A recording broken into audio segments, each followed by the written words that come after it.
sobre o agachamento bipodal do trabalho de estudo funcional de Guilherme. Bom, meu grupo ele é composto por mim, pela Mariana, pela Stephanie e pelo Pedro. Bom, hoje eu irei falar que ele é um movimento, né, que é com os dois pés fixos, né, fazendo movimento de flexão e extensão. E aí, ele é realizado tanto na prática de atividade física quanto na reabilitação. Ele é um movimento que utiliza a extensão e a flexão de quadril e a dorsoflexão também. E ele é um dos mais complexos, né, na área de treinamento físico quanto na reabilitação. Ele é um movimento que acontece principalmente no plano sagital, onde divide o lado direito com o esquerdo. Ele é um eixo lateral, né, que atravessa de um lado para o outro, onde que é esse movimento que permite fazer a flexão e extensão, que é o principal movimento, né, desse movimento. E aí eu vou falar também sobre a importância, né, o jeito que tem que fazer com o movimento para poder não acarretar no movimento depois. Que é deixar os joelhos, né, entrarem para dentro, curvar a lombar, perdendo a postura neutra, elevar os calcanhares do chão, deixar os joelhos avançarem demais sem controle. Esses erros, né, podem sobrecarregar nas articulações e lesionar, né? Então, precisa de um pouco mais de atenção. E ele tem seus benefícios, que é o fortalecimento de membros inferiores, né? É a melhora do equilíbrio e da mobilidade, aumento da consciência corporal e melhora na performance dos esportes nas atividades, né, do dia a dia. E ele é um exercício que a gente tem frequência que é o do dia a dia, né, que é o sentar e levantar.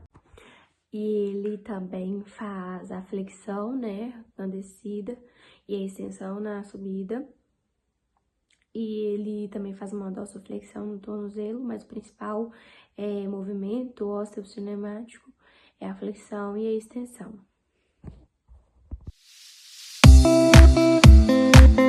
Vou falar sobre o eixo de movimento. O eixo de movimento transverso, ele atravessa de um lado para o outro. O movimento artrocinético na articulação são flexão de quadril, o deslizamento e o rolamento posterior da tíbia sobre o fêmur, extensão de joelho, deslizamento e rolamento anterior da tíbia sobre o fêmur, flexão de quadril, rolamento anterior e deslizamento posterior da cabeça femoral no acetábulo, extensão de quadril, rolamento posterior e deslizamento anterior da cabeça femoral, dorsoflexão, deslizamento posterior da tróquea no tálus, flexão frontal, deslizamento anterior no tálus.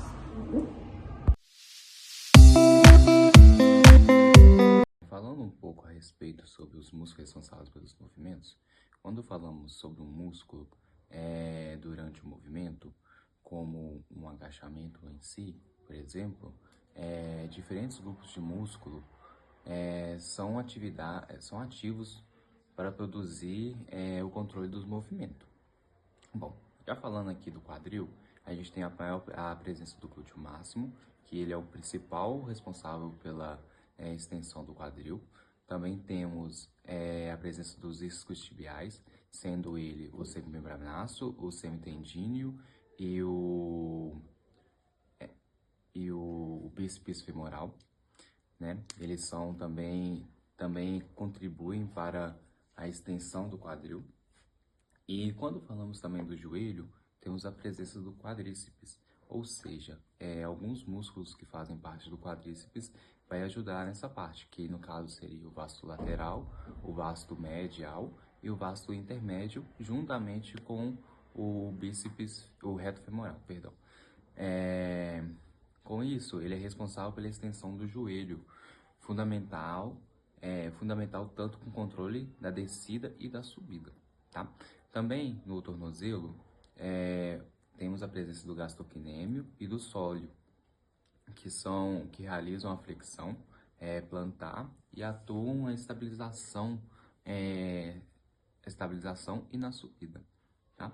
Também tem uma presença também do tibial anterior, ele atua na dorsoflexão e também ajuda na estabilização da articulação do movimento.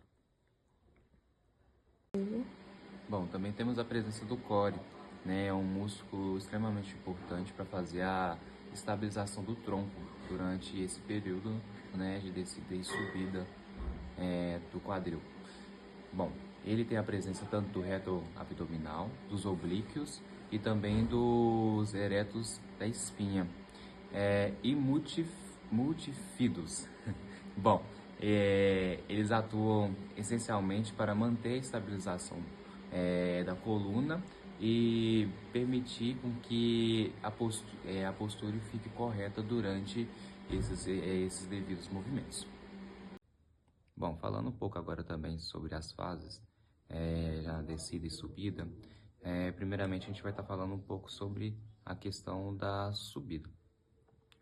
Na subida, a gente tem a presença da contração concêntrica, ou seja, na subida, o corpo ele precisa vencer a gravidade, né? Então, para voltar à posição inicial do músculo. Nisso, os músculos são encurtados para gerar força, fazendo com que eles consigam ter força para fazer o movimento. Já quando falamos da questão de descida, os músculos principais eles trabalham para diminuir, ou seja, regredir a força que a gravidade tem sobre o corpo. E nisso, fazendo com que se caracterize uma contração excêntrica.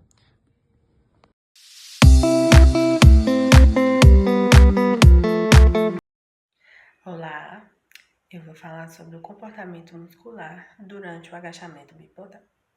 Ele tem três fases, que é a fase agonista, antagonista e sinergista. Na fase agonista dele, os músculos que fazem parte é o glúteo máximo, o quadríceps, que é o reto femoral, vasculateral, medial e intermédio, e o gastrocnêmio. A sua ação é uma contração excêntrica, né, que ajuda a controlar e frear a descida do movimento do corpo. Na fase antagonista, os músculos que fazem parte são os flexores do quadril, que é o psoas ilíaca e o reto femoral, e os isquiotibiais, que é o bíceps femoral, semitendinoso e semimembranoso. E eles estão alongando-se passivamente, enquanto os extensores controlam o movimento. Na fase sinergista, que é os estabilizadores, o músculo que faz parte é o músculo do core, né, que é o reto abdominal, oblíquo, transverso do abdômen e eretores da espinha. E ele estabiliza o tronco e a pelve. Na fase da subida dele, que é a fase concêntrica, os músculos que fazem parte agonista é o glúteo máximo, o quadríceps e o gastrocnêmio.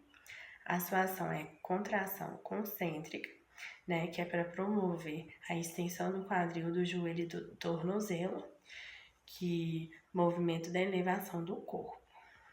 Na fase antagonista, os músculos que fazem parte são os flexores do quadril e os dorsiflexores, como o tibial anterior, que se alonga durante o movimento de extensão. Na fase sinergista, que é os estabilizadores, os músculos do core, que faz parte e continua a atuar na estabilização da coluna, pelve durante o movimento da subida. E esse movimento, né, que é o agachamento bipodal, ele ocorre na cadeia cinemática fechada, porque os pés ele continua fixo no chão durante todo o movimento, nessas duas fases dele, de subida e descida.